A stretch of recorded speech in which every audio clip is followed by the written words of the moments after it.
This time on Gamers Week Podcast. And finally, Star Wars Battlefront Classic Collection.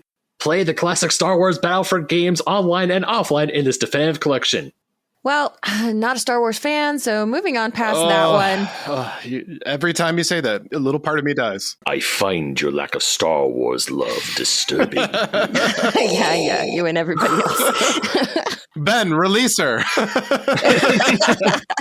As you wish. No, harder. Oh my. Joke's on you. I'm into that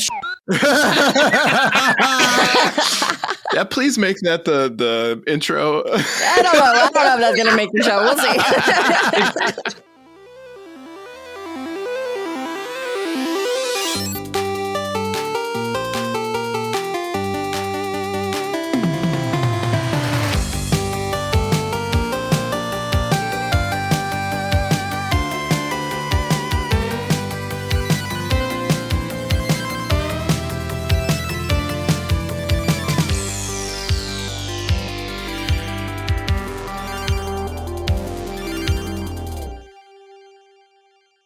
When I was a kid, we took a big family trip to Singapore, Malaysia, and Thailand. And on our way back home, we had a flight from South Korea to LA, but like not even 20 minutes in, we had to make a detour to Japan.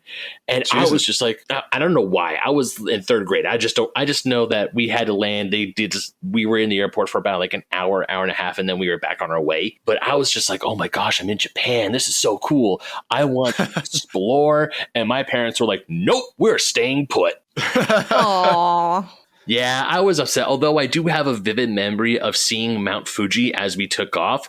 But once again, I am a small child. One of my hyperfixations as a small child was Godzilla. So guess who was the idiot who, when we were taking off, I look out the window and yell, "Ah, Godzilla!" Oh, God. Your parents probably died just like a little bit. Just a little bit. I would say things you can get away with when you're in third grade, but not as an adult. Absolutely not. And I'm going to the Godzilla statue in Shinjuku, too. I am excited. You got to yell out Godzilla, though, when you get there. I probably won't, because I also am trying to, not be that jerk tourist. So it's for the gram, man. It's for the gram. All right. Are we ready to kick this off? Let's do it. My senpais have finally noticed me. I'm ready. Hey, long-time listener, first-time guest host, I'm excited. Love it. All right. Let's not disappoint the Kohai.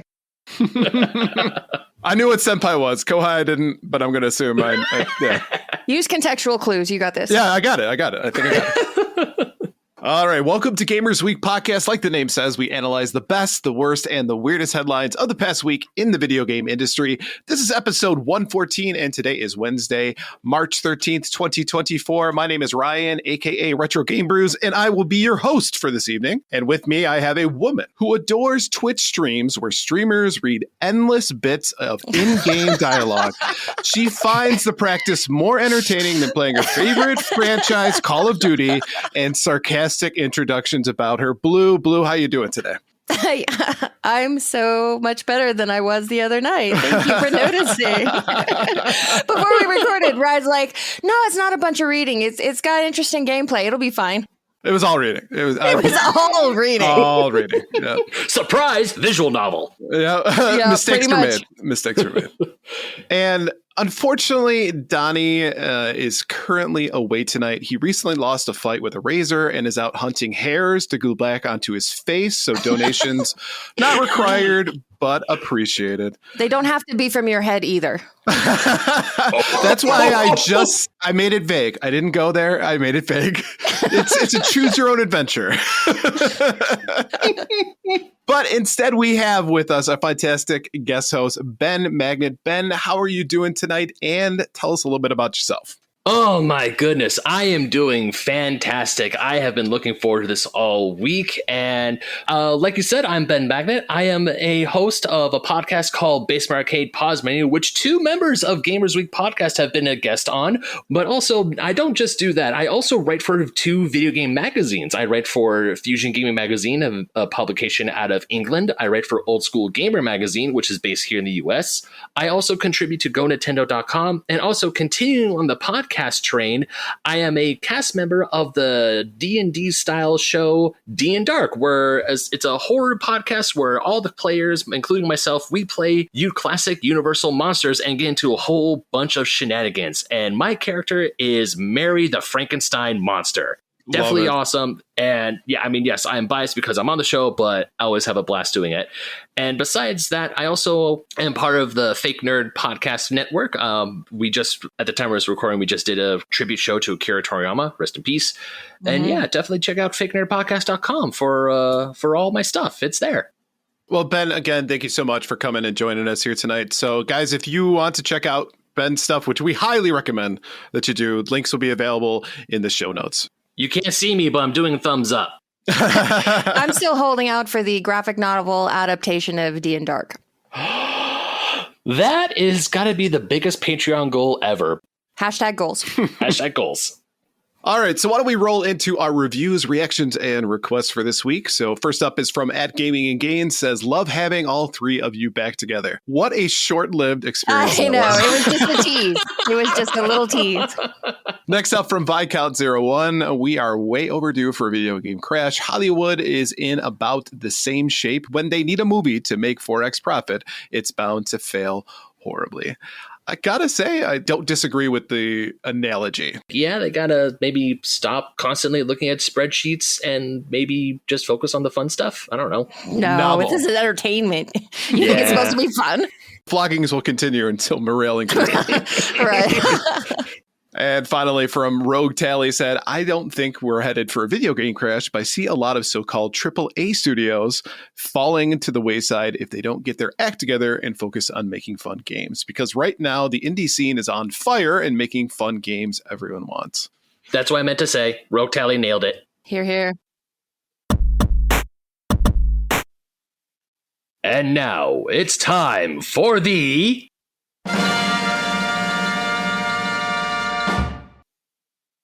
Good to see you, Cloud. Have you come to vote in the very important poll? Or have you come to witness its corruption?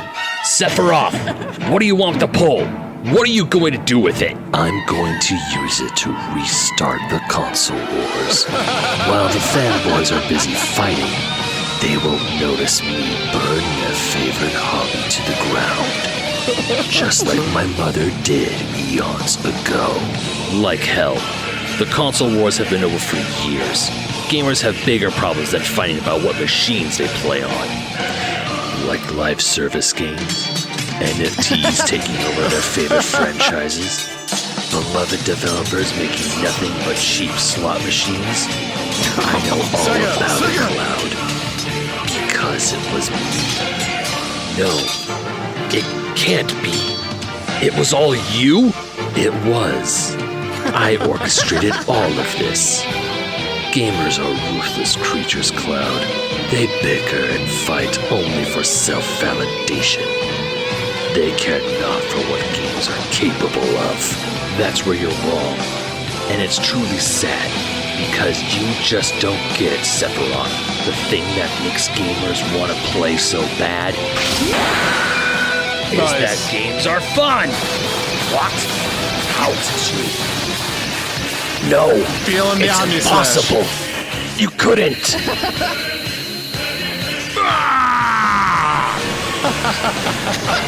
Keep yourself and your console wars where they belong, in my memories. I will never be a memory.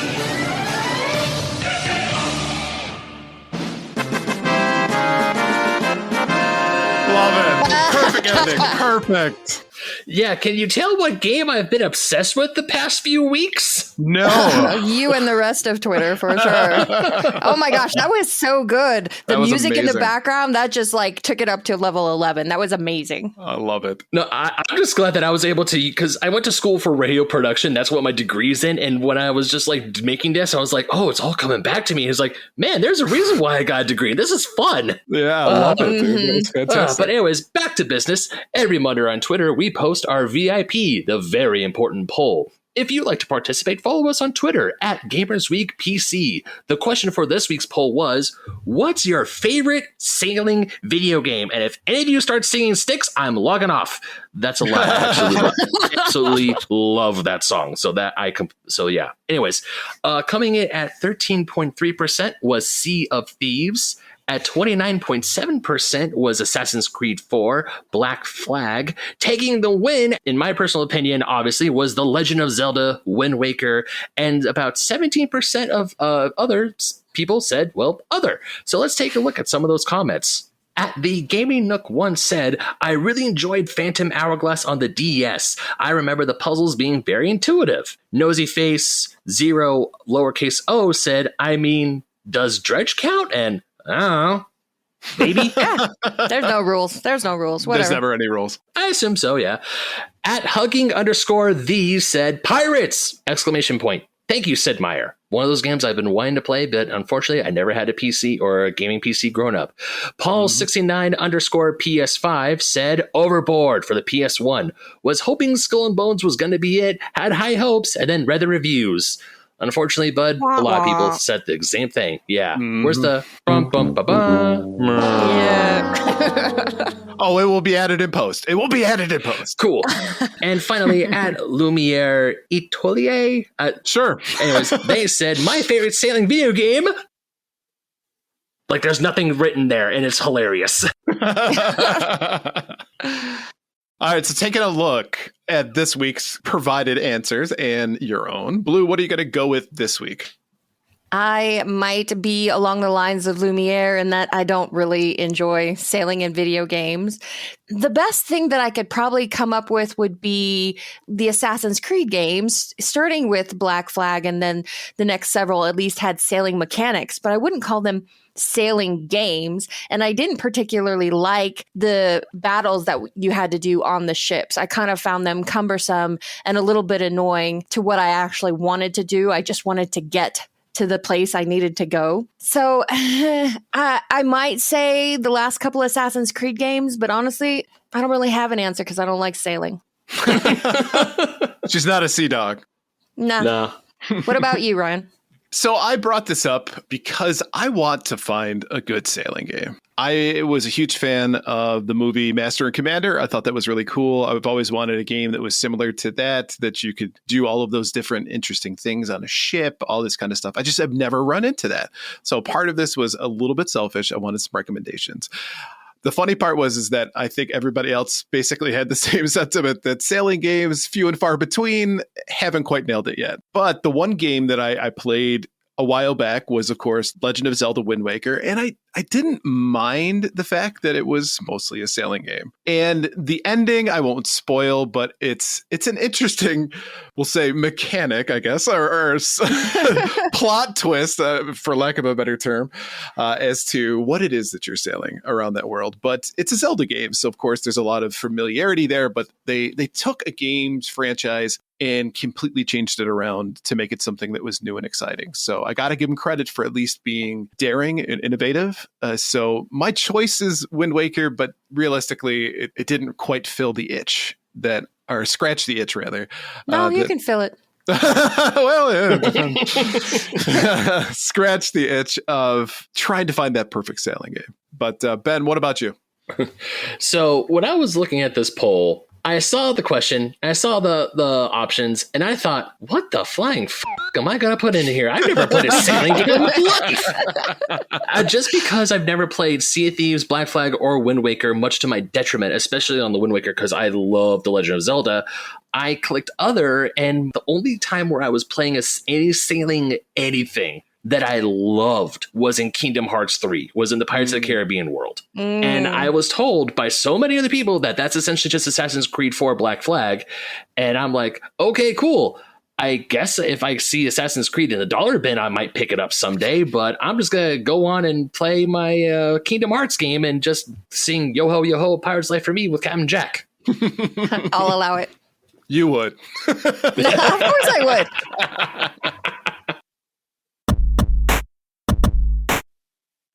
All right, so why don't we go ahead and shout out our patrons for the week? We couldn't do what we do without the help of our gorgeous patrons. Here are the generous folks supporting Gamers Week on Patreon. You Fall Before Me, Davey PGH, The Red Ox, PDX Family, including Shannon and Luke, Zach Huge Thanks, Number One Blue Sick Voice Fan, John Baran, Sassy Sony, Evo Lusk, Rye Rice Secret Best Friend, Mega Retro Man, Gamatroid, Moradib, Michael LeKite, Emo-esque, Bill Tucker, The Real Retro Game Brews, Fruitcakes Pickled Pepper, Ducks with Thick Thighs, Wizard of Zardoz, Bobson Dugnut, Loudmoth, Retro Blast Pat, Great Siaman 81, B&T Zilla Guy, The Mad Milkman, Seven Castle Forest, Crunchy Kong, Sheriff Snacks, Frank Grande, Love Retro BTW, Steven Sand, Ramboski, Terry Kinnair, Jungie Forever, Ducks in Disguise, Don't Make Me Pull Over This Car, Games with Coffee, Hybrid Divide, and Matto 1606.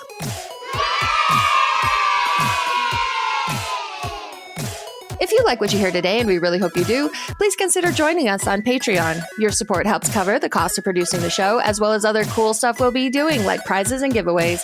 You'll also gain access to our bi-weekly patron-only bonus cast called Gamers Week Uncut, Patrons with Benefits. Visit patreon.com/gamersweek or follow the link in the show notes to learn more. I appreciated the emphasis on buy. You're welcome. It's a true professional right there. All right, so now it's time for our headlines. Our headlines segment is proudly sponsored by the Retro Game Club podcast. It's a fantastic family-friendly retro gaming podcast. And in each episode, Rob and Hugh pick 2 games to play and discuss, as well as news, interviews, and other topics. Right now, they're playing through Castle of Shikigami and Super Mario Bros. Visit them at retrogameclub.net or follow the link in the show notes. I have no idea what Castle of Shikigami is. But I'll tell you, I know what Super Mario Brothers is. Yeah. Super Mario Bros. That little indie game? Yeah, totally. It's super niche. Only the coolest people have heard of it. And only the coolest people know about the lost levels, or as we should really call it, Super Mario Bros. 2. Right, because did you know that Super Mario Bros. 2 is actually Doki Doki Panic? I don't know if you guys knew that. Okay, I have a quick little gamer confession. I was a guest on a show a long time ago. It was called the Lack of Genius podcast, and it was essentially me quizzing the other guys on a certain thing where I was interested in. Mm-hmm. I did Mario, and one of my questions was, true or false, the real Super Mario Brothers 2 isn't the one we got in America. And they got it wrong, and I told them about the Doki Doki Panic thing. Oh, you were that guy. They didn't know. They honest to goodness didn't know. It was doing them a service. Yeah, and now it's like it's gone so over the internet that everyone and their mother knows. Mm-hmm. Anyways, going back to the headlines, from Games Radar, GTA 6 could be the most important thing to ever release in the industry, so no pressure, reliable analyst predicts. It's still months before we can even hope to have Grand Theft Auto 6 in our hands, but there's no doubt that it's one of, if not the most anticipated game on the horizon. However, its launch doesn't just have a lot riding on it because of its eager fan base. As one games industry analyst predicts that there's probably never been a more important thing to ever release in the industry. This prediction comes from Circana's Matt Piscatella, who spoke about his expectations surrounding the amount that will be spent on video games by consumers this year and beyond in an interview with GamesIndustry.biz. He believes that 2024 is going to be a, quote, tough and potentially slightly painful, quote again, year, pointing to uncertainty regarding this year's lineup of games. However, he is a lot more optimistic about 2025, which we already know has a tasty selection of heavy hitters, including Death Stranding 2 on the beach, Pokemon Legends ZA, and of course GTA 6. If you look towards 2025, if interest rates come down and money becomes a bit more free-flowing to devs and pubs, we should get a boost in the development cycle again, Piscatella explains. We're going to get a renewed batch of interest with GTA 6 in particular. There's probably never been a more important thing to ever release in the industry, so no pressure. This isn't the first time that Piscatella has placed so much importance on GTA 6 when it comes to its impact on the video game market. Last month, he said that amongst the common aim for game developers and publishers alike to survive 2024.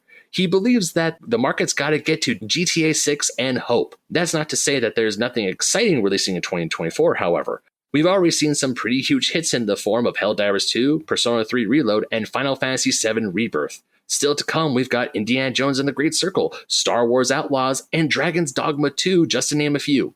At the time of this writing, it's still not been confirmed exactly when in 2025 we can expect GTA 6 to launch. We've still only seen one trailer for it after all. Considering how many views that trailer managed to rack up in such a short amount of time, though, there's little doubt that it's going to be huge. So let's just hope that it can meet expectations.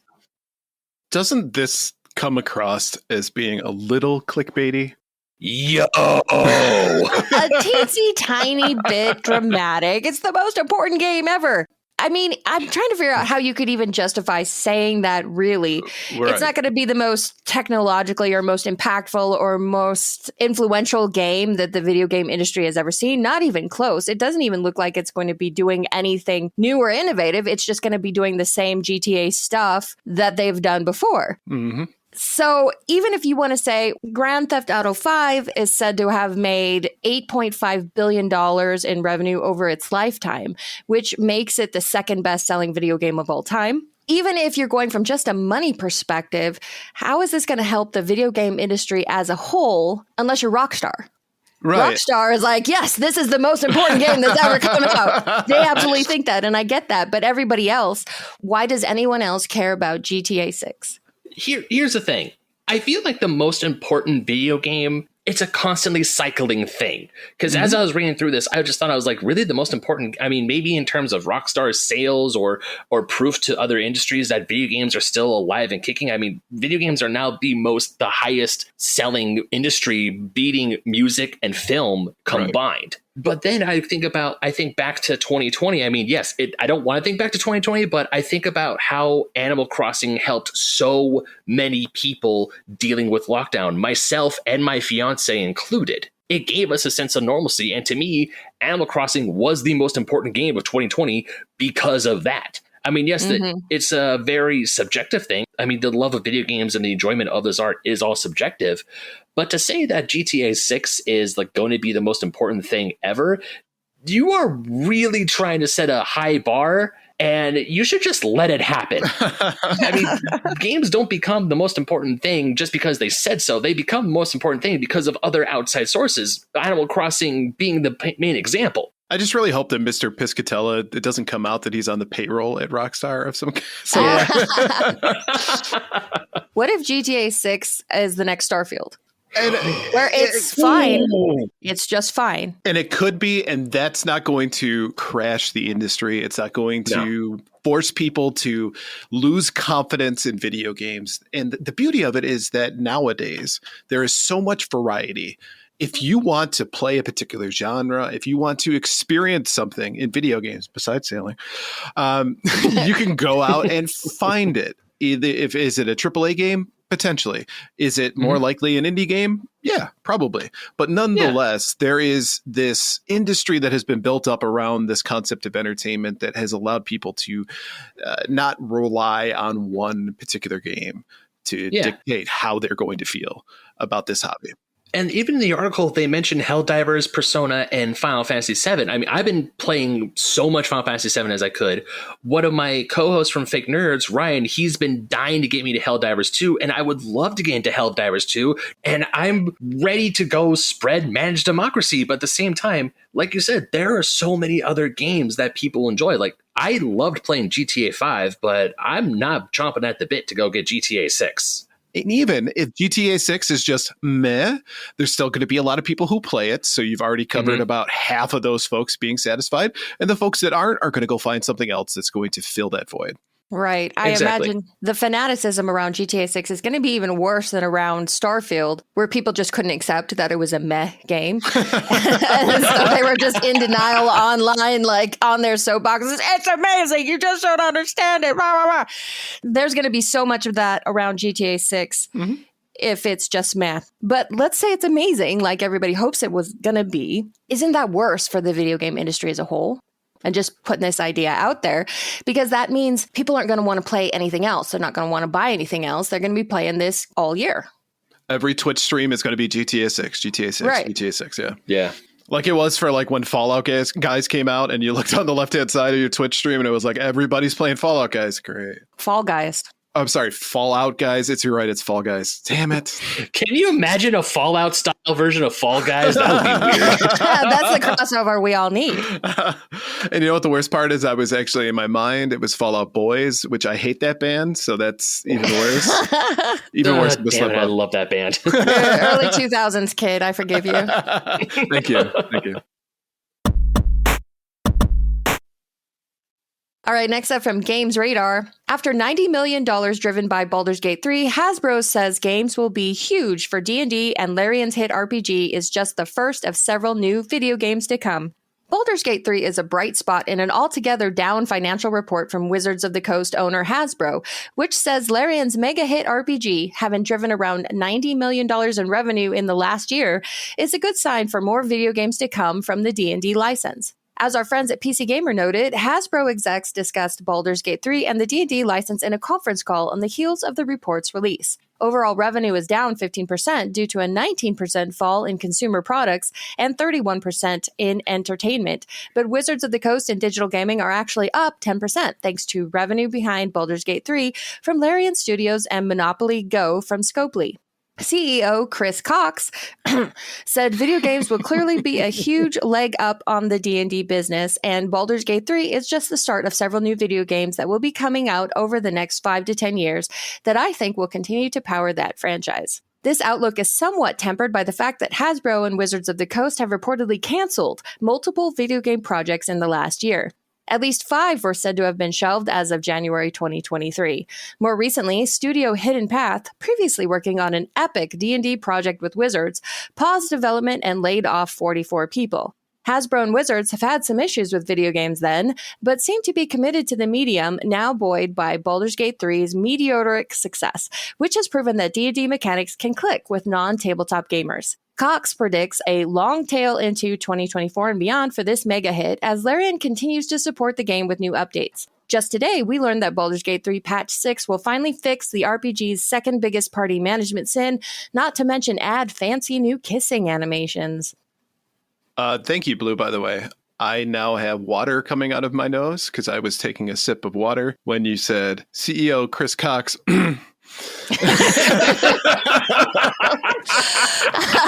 I was certain that somebody was going to make a joke, so I thought I'd just put a placeholder there. And I thought about it, but I'm like, nah. Chris Cox kissing animation. This is going to be a great one. My God.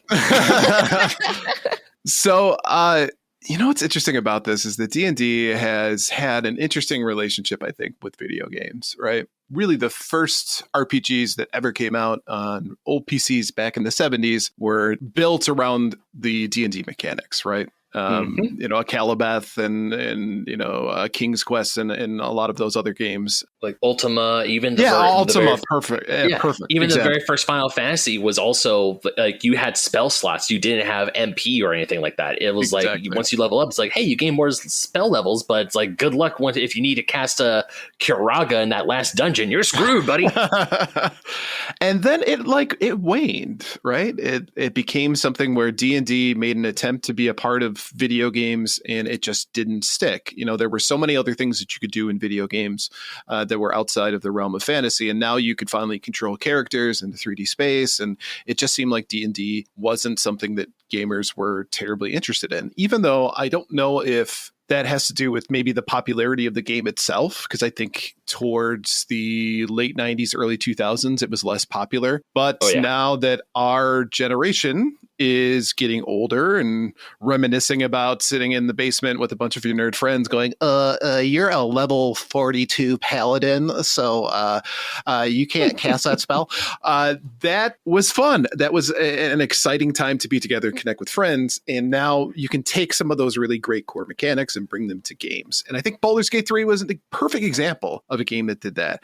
I would not be surprised if you see a huge flood of D&D style games, like truly D&D focused, rather than just making them just your run-of-the-mill RPG, right? Making them much more, even online D&D has picked up quite a bit, making it something that is uniquely D&D so that it captures that hugely popular part of our childhood, if you will. Mhm. Well, let's be honest. D&D is popular now because of Stranger Things. Oh, that's probably 100%. true. Yeah. You could reminisce about all of us of our generation getting older and thinking about the good old days, and that's the reason why it's popular. But no, D&D was a fringe nerd hobby right up until that first scene from Stranger Things where those nerdy kids in that basement made it cool again. But the problem is, it's so inaccessible for beginners. Oh, yeah, it for is sure. so complicated. So that's where video games come in and fill this perfect niche.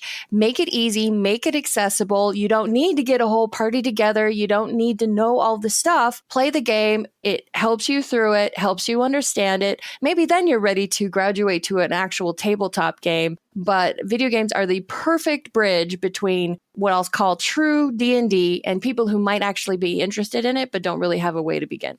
As long as we get games like Baldur's Gate 3, more people getting into D&D is in good hands. Not to say about Hasbro's business practices and what's been going on the past year and a half, because there's a lot of them, and a giant middle finger to Hasbro for, a bunch of the layoffs and the shenanigans they're trying to do with Dungeons and Dragons. As someone who plays D&D and has a D&D style podcast. But yeah, Blue, you're 100%. Because even when I first started getting into D&D, there was a bar that I was afraid to walk into, or not a bar per se, but it was a hobby that checked all the boxes that I loved. And now that I'm in a space, in an area where I just don't care anymore, and I'm comfortable with saying, yes, I like these very nerdy things, compared to when I was in middle school. If I said, yeah, I like Dungeons and Dragons, I would have been ostracized from the second I stepped on campus. Oh yeah, you're walking home in your underwear. or soaking wet from the swirlies, but thankfully that never happened. Being the tall kid had his advantages. There it is. But going back to my point, because of Baldur's Gate 3, a lot more people are being introduced. And yes, Stranger Things helps. And even now, Dungeons and Dragons is expanding more over. I saw a TikTok earlier today that they're releasing Dungeons and Dragons Lego sets. And I think that's really cool. Yeah, I think in about 6 days or so, they're going to start announcing actual sets. And I'm like, those D&D sets, I mean, if people aren't already using Lego to build their tabletop maps and to build their environments, they're definitely going to want to do it now. Ryan updates his Christmas list. I mean, I don't know Ryan all that well, but I can definitely see it happening. Those Scandinavians know me well.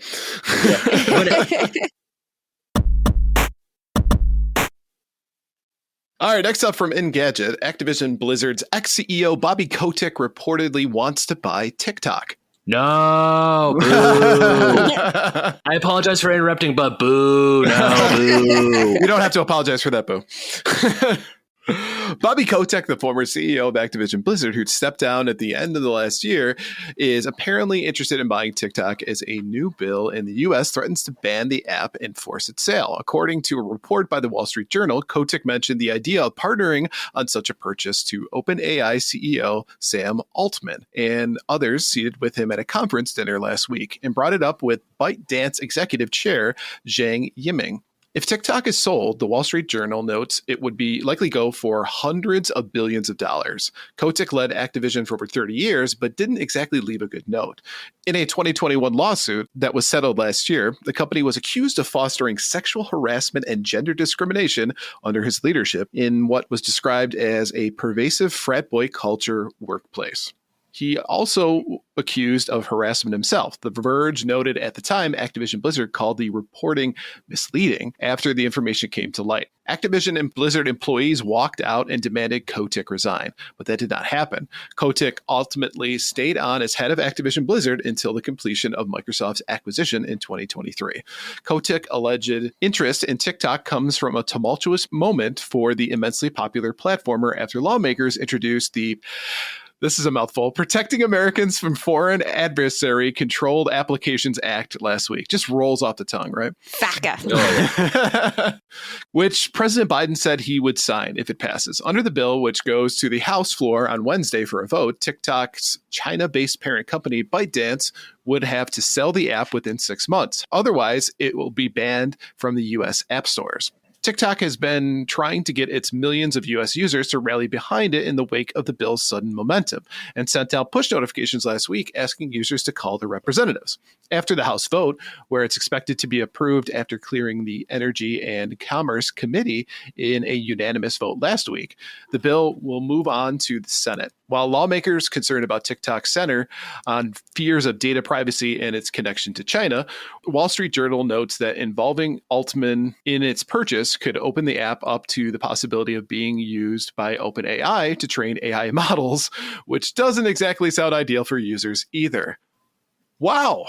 Yeah, boo all of this. And, okay, I'm not just saying. I know I'm an elder millennial. I'm 33. I'm on TikTok. I try to make some content on there because being a podcaster and writer, you gotta do the social media bits. It's a demon I have to face with, but it's also sometimes it could be fun. And also, oddly enough, I have met some really great people through social media platforms like TikTok and Twitter.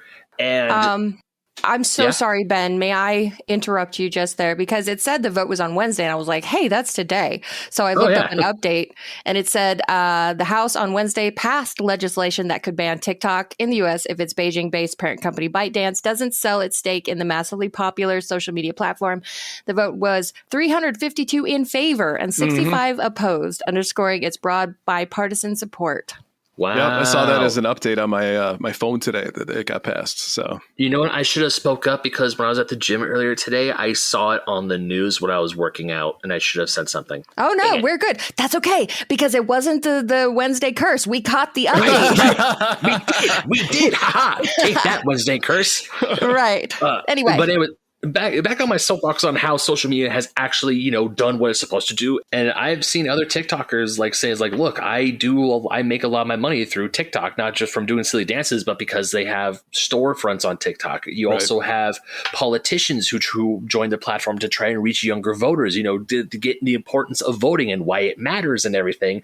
And now all of a sudden they're just turning about face and saying, nope, this bad. I'm like, what's going on? And I think this is kind of typical of what we've seen when it comes to governments trying to step in on things that they don't truly 100% understand. I mean, we've covered how many times people have talked about violence in video games, and that that's going to lead all the youth to start doing violent acts. And still waiting for that. Right, still waiting for it. Right, but it's to your point, it's the unintended consequences that come from this. There are a lot of people that utilize it, like you said, for small businesses and trying to reach individuals who they wouldn't normally be able to get in contact with. Not to say that some of the accusations aren't 100% false, though, but I think that an outright ban of this just seems like such a huge leap.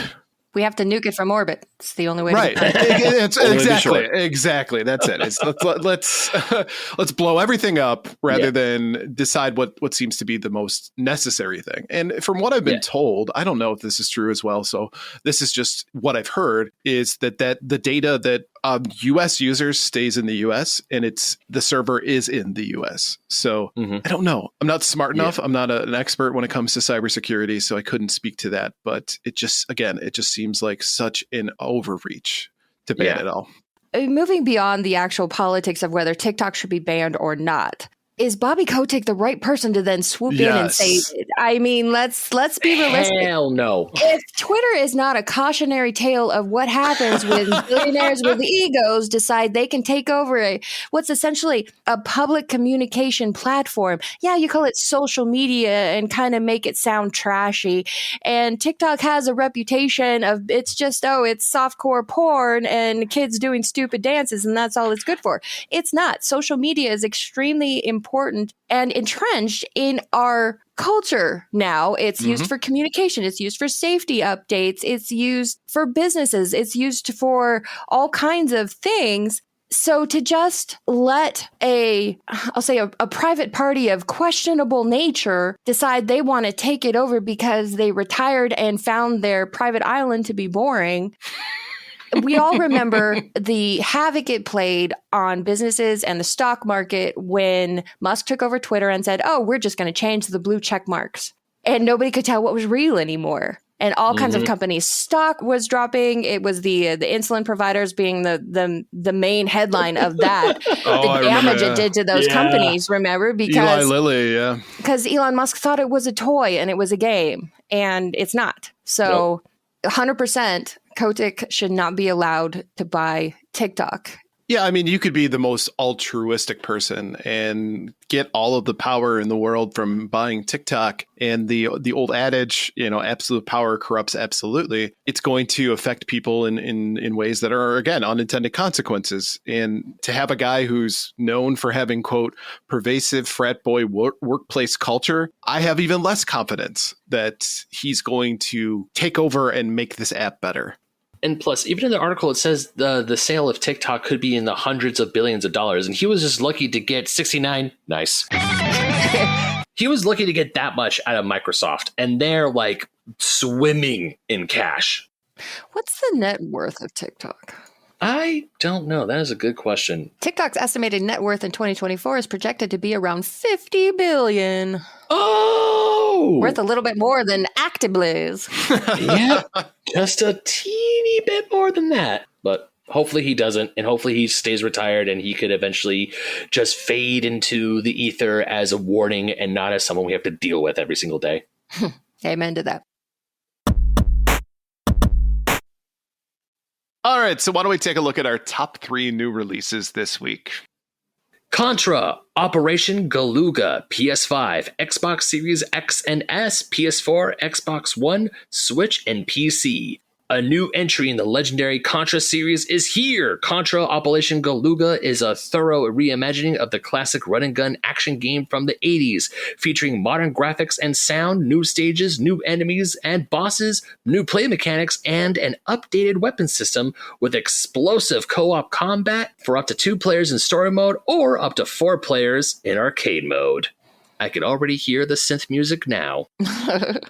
Outcast, A New Beginning, PS5, Xbox Series X and S, PC. 20 years after the award-winning action-adventure hit, Outcast pioneered the genre of non-linear open-world games. The long-awaited sequel sees Cutter Slade return to the spectacular alien world Adelpha. Resurrected by the almighty Yods, he has returned to find the Talons enslaved, the world stripped of its natural resources, and his own past intertwining with the invading robot forces. It's up to him to go on a mission and save the planet once again. And finally, Star Wars Battlefront Classic Collection, PS5, Xbox Series X and S, PS4, Xbox One, Switch, and PC. Play the classic Star Wars Battlefront games online and offline in this definitive collection. Nothing else. That's it. That is the description. What else do you need to know? That is, you play the original Battlefront 2, here you go. You don't have to dust off the PS2 anymore. Here you go. So, Blue, what are you interested in for this week? Well, not a Star Wars fan, so moving on past that one. Every time you say that, a little part of me dies. Are you dead yet? All the way? I'll get there. Okay, yeah, let me know. Yes, use your hate. It makes you stronger. Man, that was perfect. So, Outcast: A New Beginning. Checked out the trailer. I've never heard of the original game.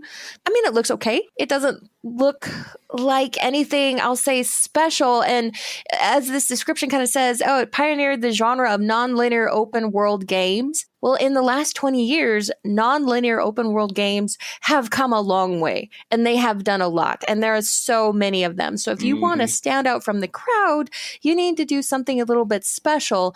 And if you're not already a fan of the first one, watching the trailer of this one, I don't see why you would start to be a fan. But in a pinch, it looks okay. Contra Operation Galuga.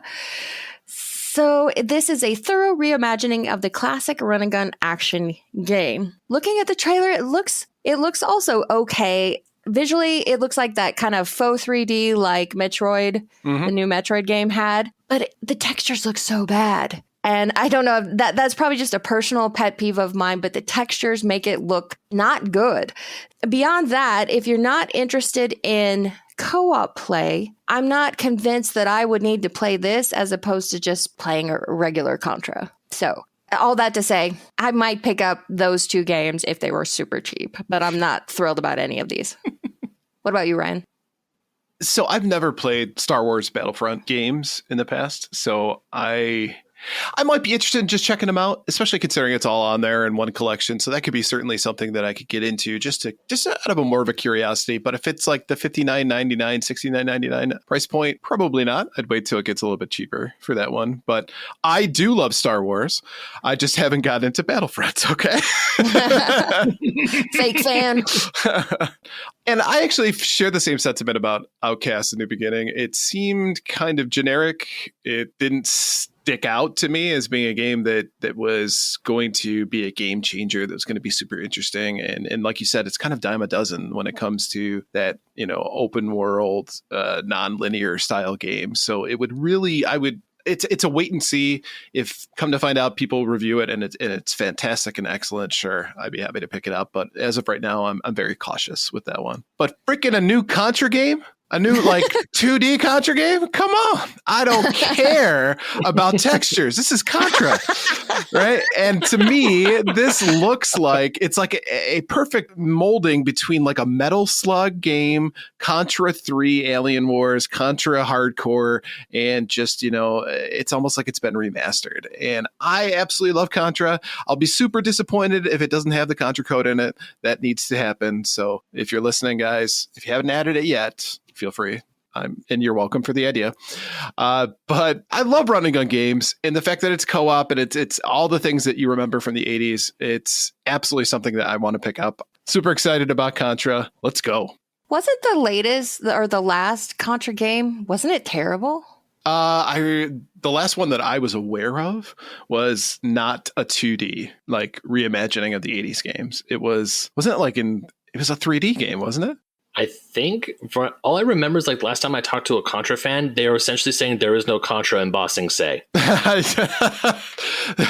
refuse that we have disowned Contra from here on out, right? Yeah, at least that one. It's only the NES games or hardcore or nothing. Right. So and if they don't have the music in it, then they've also missed the boat on this one. This needs to be fan service from the moment you click start.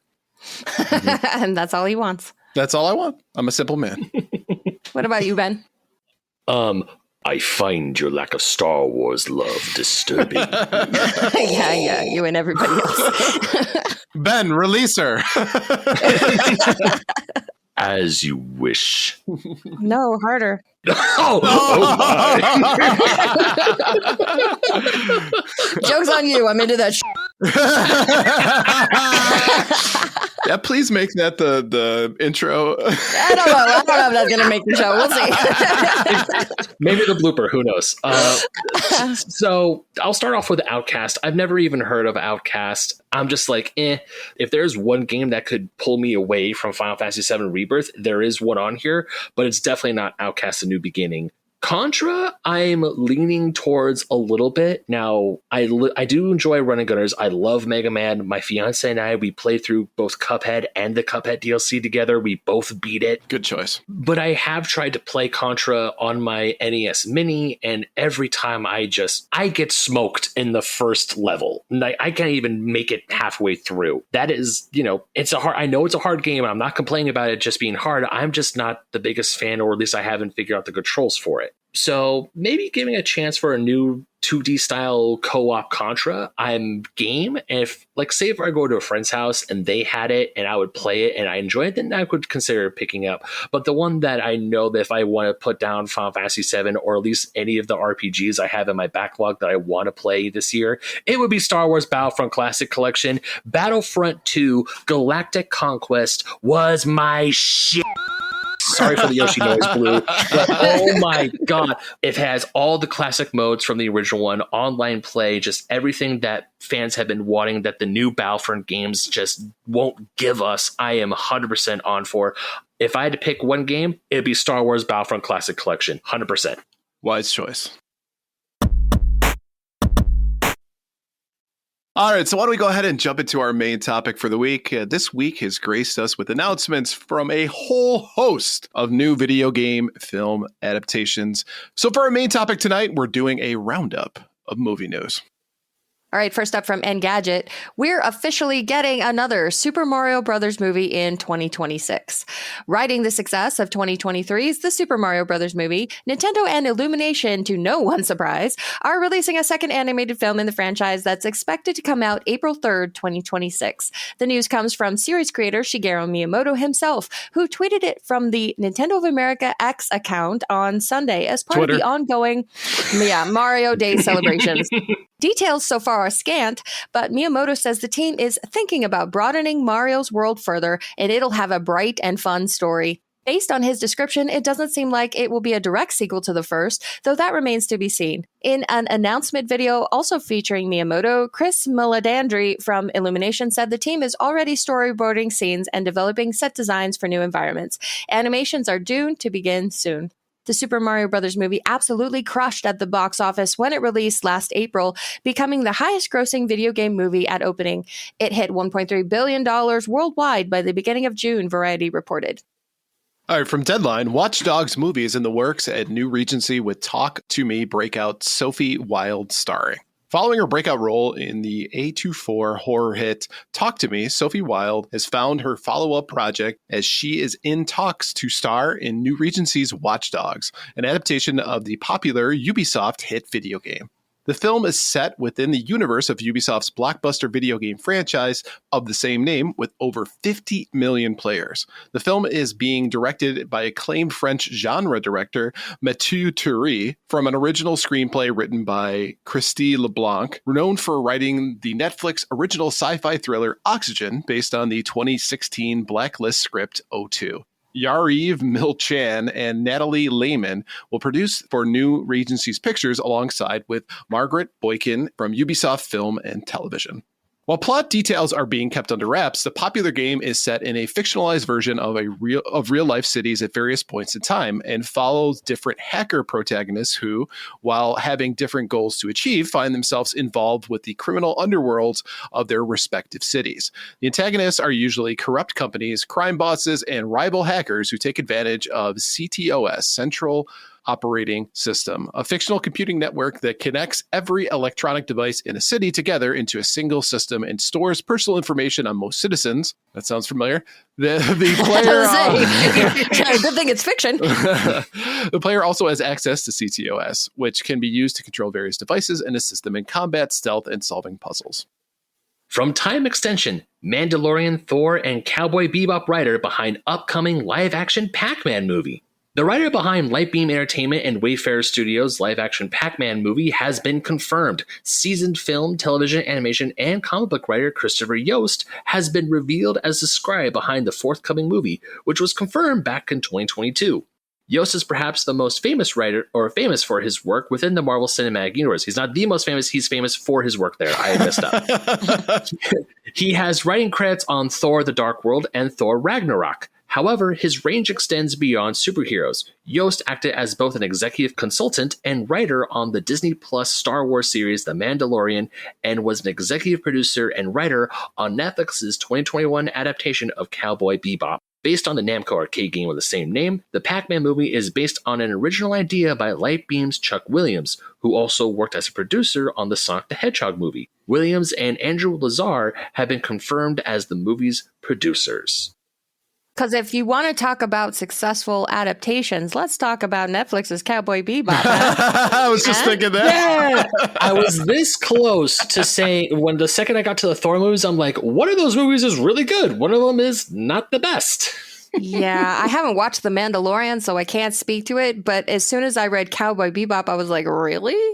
I mean, it really depends on what season for The Mandalorian you're talking about, but as long as he didn't do the Book of Boba Fett, which I have a lot of problems with. No, and you know what? I loved both of them, so I guess I'm weird in that sense. Well, adapting a property like Pac-Man, there's no story there. No. So What? I know they're talking about the Chuck Williams, who was a producer on Sonic the Hedgehog, has an original idea. And so maybe they're just going to make it Sonic the Hedgehog in a Pac-Man skin and call it good. And people would probably love it. But yeah, this is something that's going to be really, really challenging, I would think, to adapt. And I'm sure that Christopher Yost is an excellent writer. But yeah, as soon as I saw Cowboy Bebop on there, I was like, ooh, I might have just left that off my resume for good. Yeah, as glad as I am for video games become, or at least the video game game to film curse is slowly but surely breaking. Or at least at least we're getting better films. Like Sonic the Hedgehog or Detective Pikachu, Sonic the Hedgehog, both 1 and 2, great examples of fantastic of games that are done well in film format. Mario, I wish was a little bit better, but I still enjoy the movie, so I'll give it a very light pass, as in like you pass the grade but barely. But Pac-Man, I don't see anything there. If there was a story about like someone becoming a Pac-Man world champion, maybe, I don't know, but yeah, I don't see that. I just see like Pac-Man eats too much, ends up getting type 2 diabetes like me. So do you guys remember the movie Pixels with Adam Sandler? Yeah, of course. I love that movie. I know it's bad, but I really it's so bad. It is. It truly is. But it's fun. To me, it's a fun time. Like even Peter Dinklage's character, he was the Billy Mitchell stand-in. Yep. That was the only good part of the whole movie. Hitting on Serena Williams. Yeah. Oh my God, I forgot about that bit. But yeah, not to completely write off the guy who wrote Cowboy Bebop, because I remember the guy who wrote Chernobyl used to write the scary movie films. Mm-hmm. And he went from writing those horrible or those parody movies that were just so bad that you only watch when you're just drunk off your ass at 2 a.m. to one of the most hard-hitting... You don't know me. Did I just learn something big about Blue? What? I don't think it's that big of a secret. Yeah, I was going to say. But yeah, anything can be good. So if there's an idea for Pac-Man and it turns out to be good, then I'm all for it. All I ask for is a good movie. My bar is so low. Speaking of good movies, Blue, I know that you're a super, super mega fan of the Super Mario Brothers movie. Are you excited for this second one to come out? Sure. To be fair, I don't think Blue has seen the whole movie, correct? No, I didn't. I think I made it to about where Luigi gets captured. Oh my God, I'm going to sound like such a freaking fanboy because I remember when you guys talked about this and Blue said she stopped halfway through. I don't know if that just makes me sound like a fanboy or a creeper, and I hope it's a something nicer version. We'll go with fanboy. Yeah, I'm sorry. I do remember Blue saying that she stopped around like when Luigi got kidnapped. Yeah, I didn't see anything wrong with it. It just kind of seemed like a cookie cutter movie that was full of fan service, and people obviously loved it. So, of course, it was going to get another one. And I'm sure they'll just do more of the same, and people will still love it. And they'll bleed this on until people finally get tired of it after it's made $80 quadzillion. So I know that they saved this as like big news for Mario Day on Sunday, but everybody knew it was coming. Mm-hmm. When I saw that reaction or that video from Miyamoto on Twitter and it said, "Hey, we're finally making the Mario 2 movie." It's like, "Hey, guess what? We're making Mario 2. I'm like, "No you don't make $1 billion in a year and not let that go." And did you see all the replies? They're like, "Oh, is the sequel going to be Doki Doki Panic? Is it going to be the same as the one that releases in Japan?" You know what? I did not see those comments. I just watched the video and went on my merry way. Oh, well, you're smart to not read the comments. But I do have some hopes for this. I kind of hope. I mean, obviously, Yoshi was teased at the spoilers. Blue Yoshi was teased at the end credits for. Yes, I didn't know that for Mario 2. I mean, I really didn't, but like, of course, they're going to put Yoshi in the movies as soon as they can. Do you think they're going to address why Mario punches Yoshi in the back of the head? Do you think they're going to address that in the movie? That will be in the director's cut. That was something that I was blissfully ignorant of for my entire life. And Super Mario World's my favorite 2D Mario game. And now that I know that's what really happens, it hurts my soul. It does a little bit. Yeah. My childhood hurt. My innocence shattered. But yeah, what I hope that they do bring into the second Mario movie, I'm hoping they bring in Princess Daisy and maybe a mention of Sarasa Land from Super Mario Land, the Game Boy games, because I would like. Because one thing I do praise the Mario movie for is the composer Brian Tyler. when he was allowed, or when his music did show up in the movie, it wasn't just the original Mario Bros. It was music from all of the Mario games. Right. And if you listen to the soundtrack from beginning to end, it is truly a highlight of the film. And it makes me even more mad that Illumination decided to take out this great Donkey Kong Country medley song and put in Take On Me. It's a sin, I tell you. A sin. That's the kind of stuff I hate. Oh, God. Oh, it hurts. It hurt my soul when they did that. I think the main main antagonist for this movie should be Wart from Mario 2, because they haven't brought him back. They have not. Hashtag bring back Wart. You guys make kind of a good point, because one of the biggest selling points of the first film was how much fan service and Easter eggs they managed to stuff into that film. Mm-hmm. So how are they going to match that and or even exceed it in the second one when they have used perhaps all of their best gags already? Mm-hmm. And you know what? I don't know how you top Jack Black singing Peaches. That was so good in that movie. It was so funny, and it's that earworm that sticks in your head. I have no idea how you top that. I still sing it too. When, like, even earlier today, my fiance and I, we ran to Target and they had the Lego Bowser set, like the Mighty Bowser, and I picked it up. I just looked at her and said, "Peach, you're so cool." And with my star, we're gonna rule. I just started singing it just kind of like, can I take it home? And she was like, "No." Okay. Put it back. Legos are freaking expensive. They are. So what about this Watch Dogs movie?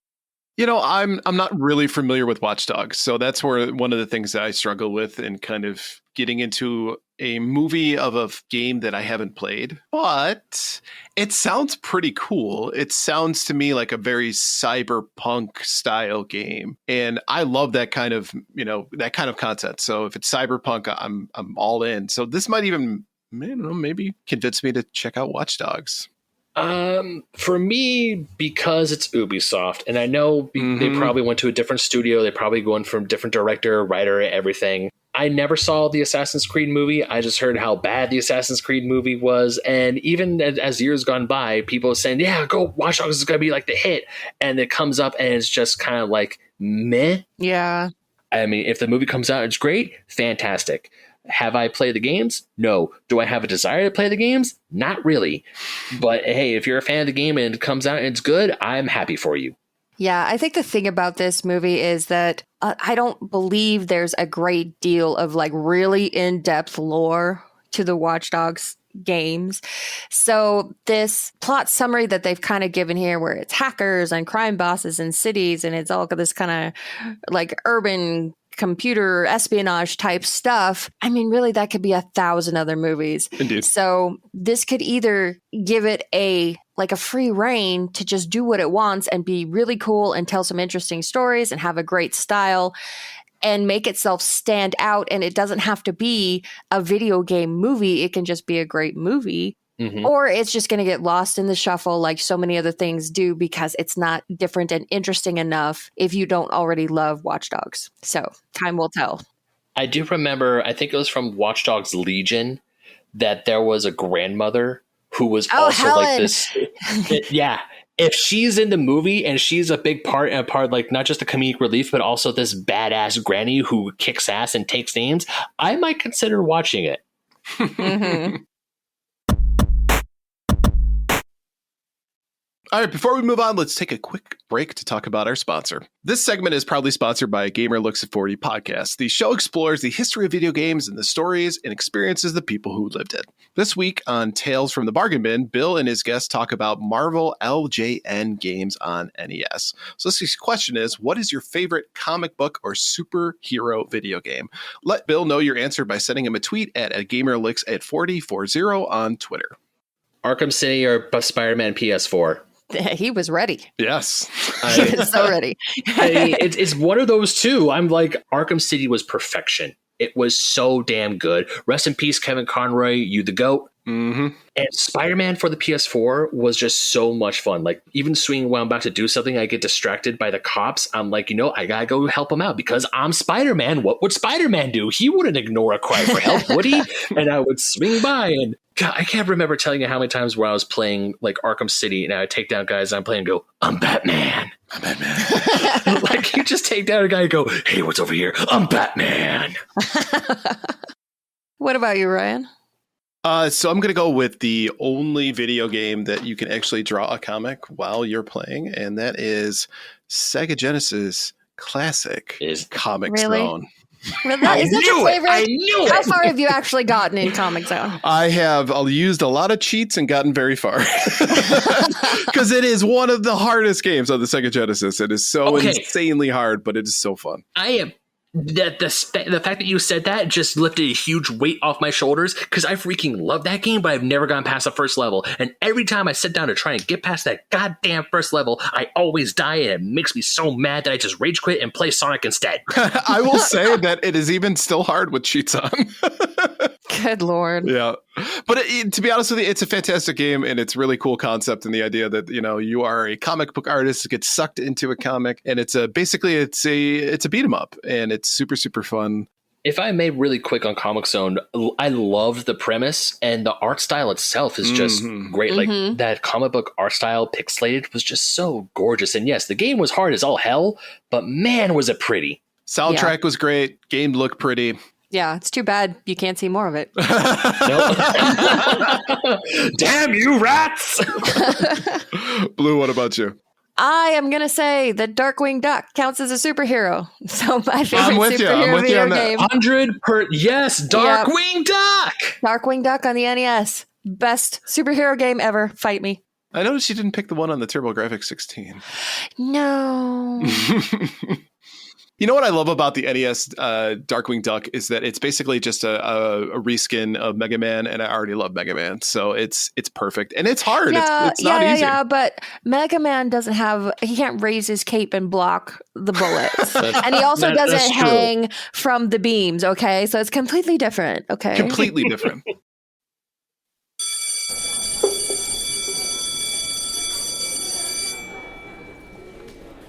All right, thank you for coming, students. Please take your seat. Welcome back to Professor Ryebread's Gaming History 101. And since I am back from my intense research trip with Taylor Swift, I've returned to hear that you have all been well behaved during my absence, which I am deeply disappointed to hear. As penance for your lack of rebellious behavior will be covering one of the worst Street Fighter games of all time, where Capcom handed the reins of its most beloved IP over to a group of nobodies, and the results were interesting. Professor, I actually have a doctor's note excusing me from the time you're gone. Can I please avoid this punishment and go play the real Street Fighter 2 instead? There is no bathroom, right? No. So we, of course, will be talking about Street Fighter, the movie, the game. Yes, you heard that right. Now, Street Fighter, of course, one of the biggest phenomena in the early 1990s, kicking off the fighting game craze with their smash mega hit, Street Fighter II. So naturally, there were many people who wanted to capitalize on the success of the franchise and fighting games in general. Now, Hollywood, of course, would come knocking to develop their own movie based on the IP. The movie attempted to bring in all the characters from the game up until that point, trying to tie them into a unified story. That consisted of big-name actors, including Jean-Claude Van Damme as a Dutch-accented Guile, Australian singer-actor Kylie Minogue as the British Cammy, BAFTA award-winning nominee for Best Supporting Actor for his role in Gandhi, Rashawn Seth as Dalsim, CFC Award nominee for Most Promising Actor for his role in The Last of the Mohicans, Wes Studi as Sagat, and Raul Julia in his final performance on screen as the main villain, M. Bison. Pour one out for Raul. Yeah, I didn't hear any other name besides Raul Julia. It's the only one that matters. Yeah. Pour one out for Gomez Adams. All right. So if you knew nothing about the movie, the cast alone would lead you to believe that this was going to be an absolute blockbuster hit. But one has to remember that this was the 1990s, and Hollywood really had no idea how to turn video game franchises into enjoyable movies yet. Cough, Mario Brothers, Double Dragon, cough!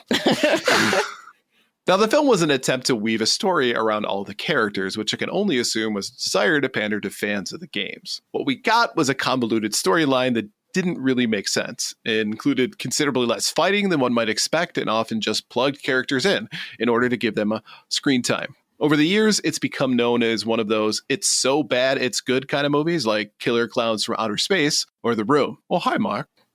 Now, naturally, if you're going to make a movie about the game, you should be able to capitalize on the hype by making a new version of the game for people to play. At the time, the two main fighting games were Street Fighter and Mortal Kombat. And Street Fighter used sprite graphics and Mortal Kombat used live stills of real actors for their characters. Now, considering you had a movie coming out with some of the biggest names in acting of the day, Capcom decided to pivot with the new Street Fighter game and use stills of real actors in this new arcade game. Now, this is where Capcom made a very curious decision. Rather than developing the game in-house, they sought out a third-party development studio to develop a game. So who did they pick? A seasoned studio with lots of money, staff, and experience developing really successful fighting games? Of course not. They went with a small studio called Incredible Technologies, mostly known for developing Golden Tee arcade games. Now, IT accepted the job with a fake it until you make it mentality, aware that they weren't familiar with the technology they needed or understanding how to develop such a game. Their only foray into the fighting game genre was the less than stellar ripoff of Mortal Kombat, the over-the-top bloody and gory fighting games known as Time Killers. Now, the project was marred with difficulties from the beginning, starting with the capturing images needed for the characters in the game. The plan was to travel to the filming locations in Australia as the movie was being made and use rented video equipment to take stills of the actors in different poses in a matter of 2 weeks. However, the actors, when presented with this new work, demanded that they get royalties for their likenesses in the game, which meant the entire company had to wait for these negotiations to be finalized before they could begin work, which extended their timeline to several more weeks. Once the game was mostly completed, Capcom of Japan visited the offices of Incredible Technologies to check in on the development of the game and see how things were progressing. Capcom's executives were allegedly not pleased with how the game turned out. But there was too little time to redo the entire game, so they only made suggestions for future changes, apparently making a very tense couple of days. Now, the game itself was unlike many of the Street Fighter games before it, relying on combos much like Killer Instinct, rather than movesets and blocking. The game included a new character as well, Akuma, played by Ernie Reyes Sr., father of Ernie Reyes Jr., that is most known for his role as Kino from Teenage Mutant Ninja Turtle 2 and the lead character in Surf Ninjas. Now, the game itself was much clunkier than the previous Street Fighter games, which were often praised for their fluid and intuitive gameplay, making the difference even more apparent to fans of the series. The game used actors' voiceovers, but for characters like Ken, where the actor didn't speak fluent Japanese, and I mess this up every time, Tatsumaki Senpuku, I can't even say it, right? It's the one where he does for effort. Yep, there we go. It was changed to Hurricane Kick, a noticeable change that often made fun of nowadays for sounding so out of place. Now, there's also a noticeable issue with Guile's character as both Van Damme and his stunt double were used, because Van Damme could only be there for imaging for a total of 4 hours. Raul Julia was sadly too ill to reprise his role for the game, so his stunt double was used for M. Bison as well. Now, the game itself was panned by the arcade community after the initial hype died down, even receiving a 2 out of 5 from Next Generation, referring to the game as neither brilliantly conceived nor sleepily dull. That's a glowing review. Now, to wrap things up, while the game has become more of an oddity for some and a cult classic for others in recent years, it was once considered to be the future of the Street Fighting franchise. Due to poor planning and a lack of oversight, we got a much more fitting pair to the Street Fighter movie, with both the game and the movie itself was based on being less than suitable transition from the original IP. Now, thank you for attending today's Gaming History 101. And just a reminder, if you have ideas for a story or a topic you'd like to hear, send us a message at gamersweekpodcast@gmail.com, and we might feature your suggestion. So have either of you played this game? No. Then you are lucky. I thought this game was a joke for the longest time. Like, Well, I mean, it is. yeah, I mean, I thought it was like someone made you know, like those N Knuckles memes where it's like Song 3 N Knuckles or N Knuckles and Knuckles and, you know, something like that. Yeah. Mm-hmm. I thought someone did that as like Street Fighter, the movie, the game. But it's like, and I'm just sitting there going, but it was already a video game and then turned into a movie. Why? What?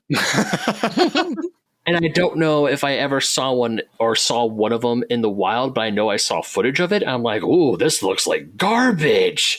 Thank goodness I'm staying away from that. And I've played it a few times. It's not terrible. Let's put it that way. It's a functioning fighting game, which I can't say is true for every fighting game I've ever played. So that kudos to, incredible technologies for that. But it's also just so incredibly clunky. It's one of those games where, sometimes the lag seems to take over and then sometimes it doesn't. It has like a mind of its own. And I've always struggled with that. The combos, though, thankfully enough, are kind of the same for the most part. It requires you to do some memorization, but it's got combo breakers. Like Zangief can deflect, like a Hadouken back at Ryu and Ken. So that I guess is kind of cool, but it actually changes, though, the dynamic of those characters is how you play them, because naturally they're characters that can't shoot projectiles and now they can reflect them. So that actually makes them a little bit more overpowered than they need to be. So it was such a departure from what I love about Street Fighter and even Mortal Kombat. It was like, trying to mix those the genes together and they just didn't quite splice, Right. Yeah.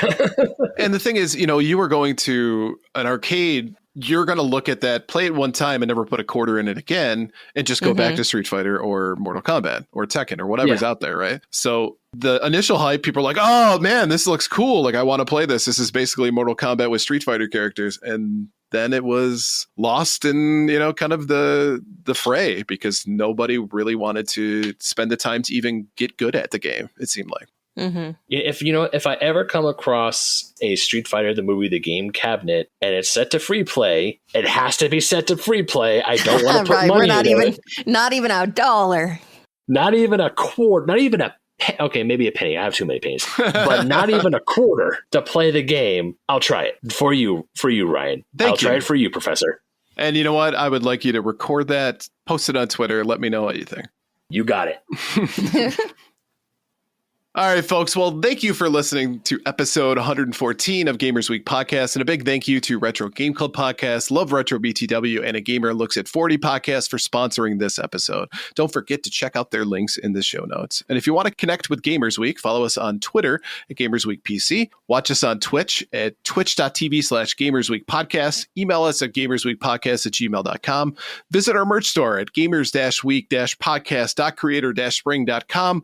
Or if you want to do it the easy way, follow the link in the show notes. And last but not least, join us on Patreon at patreon.com/gamersweek. And finally, since you made it all the way to the end of the episode, please leave us a rating and review to let us know how we did. We really do value your feedback. And while you're there, consider subscribing on iTunes, Spotify, or your podcast platform of choice. And Ben, thank you so much for coming on the show today. Of course. This has been an absolute blast. I truly mean it when I say I've been looking forward to this all week when you guys first asked me. And yeah, thanks for having me. Love to be back. Love to have all of you come on Basement Arcade Pause Me, a show where we hit pause, sit back, and just chill and talk about video games for an hour and a half to 2 hours. And also check, if you like Dungeons and Dragons and D&D stuff, check out D and Dark. I'm also doing stuff there. You can find a pause menu anywhere you can listen to podcasts, iTunes, Stitcher, Google Play, same with D and Dark. And also, if you want to get in touch with me personally, I'm at BenMagnet27, Instagram, Twitter, TikTok, and Threads. So yeah, hit me up. Let's talk some video games. And also, if you want to follow me on Instagram, I'll be posting a ton of stuff from Japan. So you can all live vicariously through me. You're welcome. That sounds like a deal. Love it. Yeah. And again, thank you so much for being on the show, man. Yes, thank you, Ben. Of course, I had a blast. And good night, everybody. Night. Good night.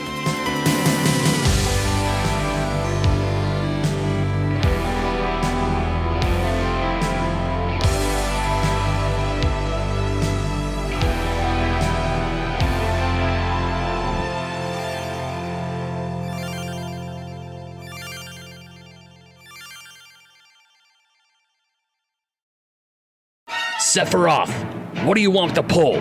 What are you going to do with it? I'm going to use it to restart the console wars.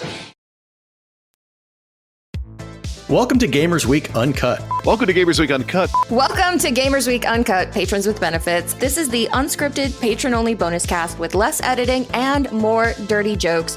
We don't know where the conversation will go, but we're sure it will be weird. This fish just went right on my nipple. And I'm just like,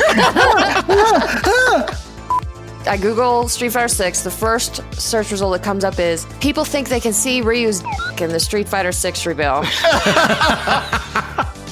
Listen up here, kids. You're not going to want to get one of those VD STDs things, right? Make your fall off. When you go, grab a pro. You'll be doing it for America. that was perfect.